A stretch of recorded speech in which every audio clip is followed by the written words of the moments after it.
اقرار الحسن کی تنخواہ کتنی ہے؟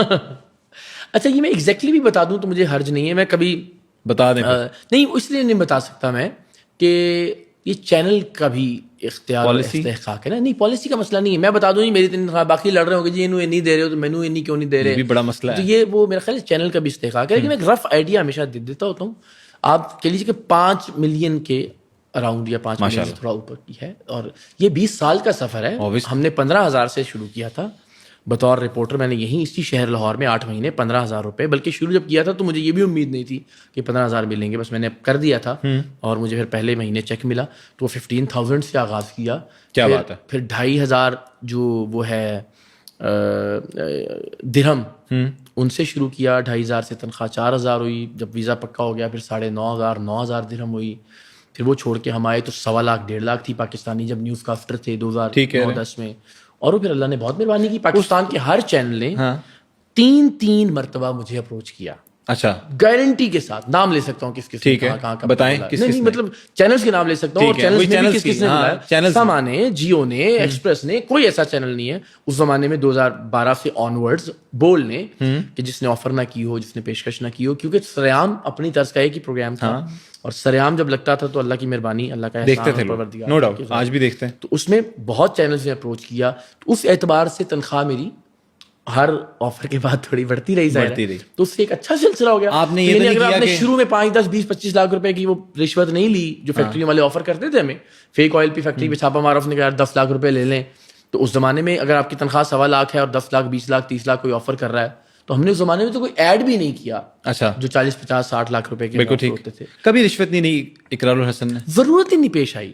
یعنی میں اولن تو ظاہر ہے میں سمجھتا تھا، میرا یہ یقین تھا کہ بھائی ٹھیک طریقے سے مل جائیں گے. میں مولا علی کی اس بات پر بہت قائل ہوں کہ رزق آپ کو ملنا ہے، آپ نے اس کو کس طریقے، جو طے شدہ ہے وہ آپ تک پہنچے گا. بالکل ٹھیک. تو اب آپ کسی 2 نمبری سے اس کو لے کر حرام کر لیتے ہیں اپنے اوپر، یا اگر آپ درست راستے سے تو آپ تک پہنچ جائے گا. تو مجھے یہ ہمیشہ لگا ہم نے 2.5 کروڑ روپے کی رشوت کی پیشکش کو ریکارڈ کر کے آن ایئر کیا ہوا ہے.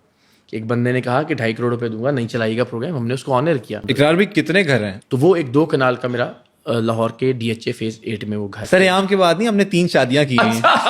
وہ بہت سارے لوگ کرتے ہیں، بڑے کم لوگ آپ کی طرح مینج کرتے ہیں. اللہ کا، تو مجھے لگتا ہے کہ آپ جو یہ ساری تحریک کر رہے ہیں نا، اس سے بڑی تحریک آپ نے کر لی ہوئی ہے. اچھا، اس تحریک کے بہت فالوور ہیں. میں آپ سے، اور میں وہی کہہ رہا ہوں، اور بڑے لوگ آپ سے ساروں کو رجسٹر کرنا شروع کر دینا، وہی بڑی لمبی تعداد ہو، وہ آپ کی ایک بڑی جماعت اور بڑی طاقتور جماعت بن سکتی ہے. مردوں میں ایک بڑی لمبی قطار لگی ہوئی ہے جو یہ کرنا چاہتے ہیں. اور مجھے لگتا ہے آپ کچھ بھی کر جائیں اب، ہاں اس سے بڑا اثر ہوگا، لیکن اس کا اثر کہیں نہ کہیں پلڑا بھاری ہوگا. نا پاکستان سے باہر دوستوں سے وہ کہتے ہیں ایونٹس ہوتے ہیں یا کسی کی فنڈ ریزنگ کے لیے کسی ادارے کے، تو لوگ کہتے ہیں کہ بھائی آپ ایک ایونٹ اناؤنس کیجئے اور 5,000 پاؤنڈ یا $5,000 بھی اگر آپ اس کا ٹکٹ رکھیں، اور اس میں ہم کہیں کہ جی آپ کاؤنسلنگ کریں گے یا کوچنگ کریں گے لوگوں کیسے مینج کرنا اور تیسری شادی میں، تو لوگ $5,000 کا ٹکٹ خرید کے بھی آئیں گے. اتنے لوگ موجود. کبھی خیال نہیں ہے کہ یہ کام بھی کر لیں، یہ ساری چیزیں سائڈ میں دیکھیں. قائد اعظم بڑا ضروری ہے آج کل. قائد اعظم اللہ نے بہت الحمدللہ پروردگار نے فائنینشلی ہر وہ چیز دی اور رزق حلال کے ذریعے دی کہ جس کا آپ تصور کر سکتے ہیں، جو خواہش انسان کر سکتا ہے. الحمدللہ. اقرار بھی کتنے گھر ہیں؟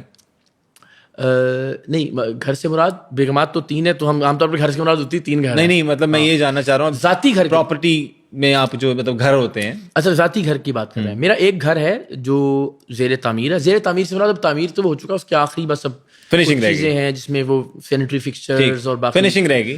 فنیشنگ بھی ہو گئی ہے، ٹائلز وائلز لگ گئی ہیں، سیلنگز کا کام ہو گیا ہے، پینٹ ہو گیا ہے. ٹھیک ہے. تو وہ تھوڑا سا ذرا سست روی کا شکار ہے، بس ذرا توجہ ادھر ادھر ہوتی رہتی ہے.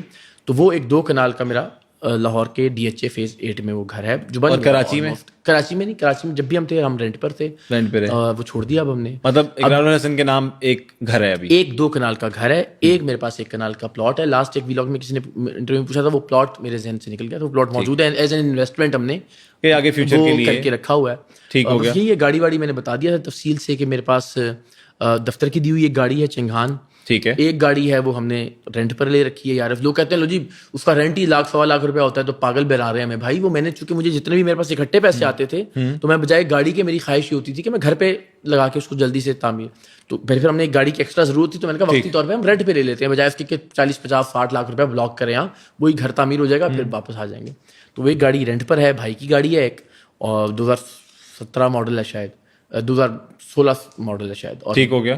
ایک بیگم کے پاس, دوسری بیگم کے پاس ایک گاڑی ہے جو بیگمات کے نام پہ کچھ لگوایا ابھی تک؟ نہیں, بیگم کے نام کسی بیگم نے والد کوئی خواہش نہیں کی کہ میرے نام یہ ہونا چاہیے؟ نہیں, یہ بہت اچھی ہیں اللہ سب کو. میں تینوں میں سے کسی نے کبھی نہیں خواہش کی؟ ہماری زندگیوں کی بحث ہی نہیں ہے, فائنینشیل چیزیں, مادی چیزیں, یہ ہے ہی نہیں تینوں میں کبھی کوئی مقابلہ کہ فلاں کے پاس یہ ہے اور میرے پاس یہ ہونا چاہیے, یا فلاں وہاں ہے. تو میں نے بھی اللہ یہ وسیلہ اور ذریعہ بناتا رہتا ہے کہ خود پلان کر لیتے ہیں باہر جانے کا, نہیں تو کسی بہانے سے جانا پڑ جاتا ہے, کوئی ریکارڈنگ ہو جاتی ہے, کسی ایونٹ میں جانا ہوتا ہے تو چلیں کسی ایک بیگم کے فیملی کو ساتھ لے جاتے ہیں. تو بس یہ اس طرح سے چل رہا ہے, بہت اچھا.